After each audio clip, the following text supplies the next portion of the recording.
The neural rewiring process, creating new inner dialogues. Recognizing your thought patterns is powerful, but what happens in your brain when you actually interrupt and replace them? Neuroplasticity, your brain's remarkable ability to reorganize itself by forming new neural connections throughout life, makes changing your internal dialogue possible on a physical level. This dynamic process allows the brain to adapt and rewire its circuits, transforming those automatic negative thoughts into more constructive patterns. But there's a challenge. The neural pathways of inner speech are among the most frequently traveled highways in your mental landscape. These well-worn neural roads have been reinforced thousands of times, making them particularly resistant to change without deliberate, consistent effort. Think of your brain as an intricate electrical system that allows for rewiring while remaining fully operational. Unlike renovating a building where you might shut off power to replace wiring, your brain continues functioning even as you modify its circuitry. This remarkable feat of engineering happens through specific mechanisms that neuroscientists have identified and mapped with increasing precision in recent years.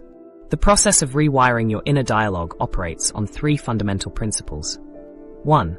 Interruption, creating a pattern-breaking moment that disrupts the automatic negative thought sequence before it gains momentum. Think of interruption as installing a circuit breaker that trips the moment a harmful thought pattern begins to activate. Some people use physical cues, like snapping a rubber band on their wrist, when they catch a negative thought emerging. Others use visual anchors, a specific image or object that serves as a reminder to pause the automatic thought sequence. What makes these interruption techniques effective is their immediacy.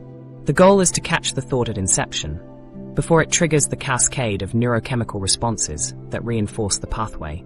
Each successful interruption prevents electricity from flowing through that particular neural circuit, gradually reducing its strength. 2.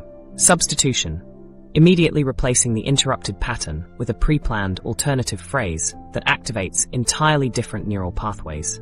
This is like switching train tracks, diverting your thoughts onto a completely different route. The substitution must happen immediately after interruption, within seconds, to capitalize on the brain's momentary plasticity.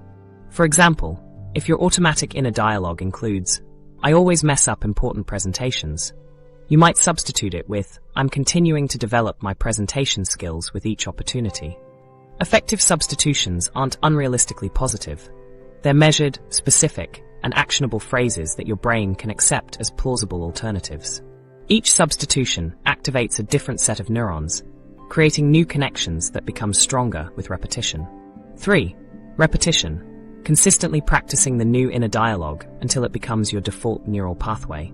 This is like repeatedly traversing a new trail through a forest until it becomes a clear, well-defined path. Hebbian learning, summarized by neurons that fire together, wire together, is the key mechanism at work here. When two neurons are repeatedly activated simultaneously, the connection between them strengthens. By consistently practicing new inner dialogues, you leverage this natural process to reinforce these new neural connections. Research suggests that establishing new thought patterns typically requires 30 to 45 days of regular practice.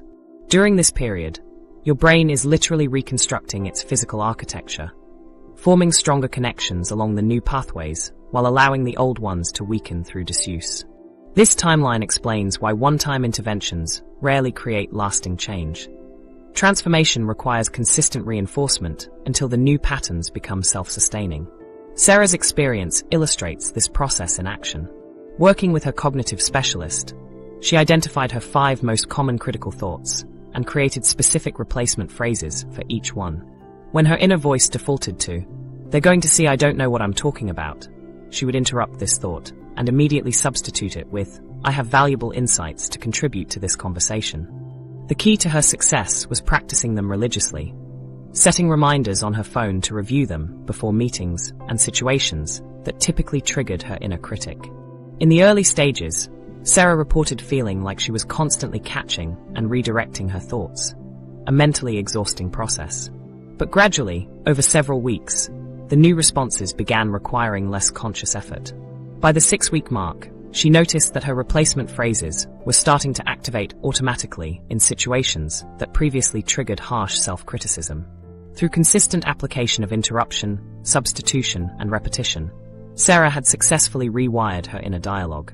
The science of neuroplasticity explains why changing your inner dialogue feels progressively easier with consistent practice. Each successful interruption and replacement physically alters your brain's circuitry. The old neural pathways don't disappear entirely, but they become weaker and less automatic as the new pathways strengthen. This process also explains why people often experience temporary setbacks when under stress or fatigue. During these periods, the brain tends to default to its most established neural pathways, the ones requiring the least energy to activate. That's why many people find their inner critic resurfaces during particularly challenging times, even after significant progress. Understanding this neurological tendency helps reduce discouragement during these momentary regressions, recognizing them as expected parts of the rewiring process.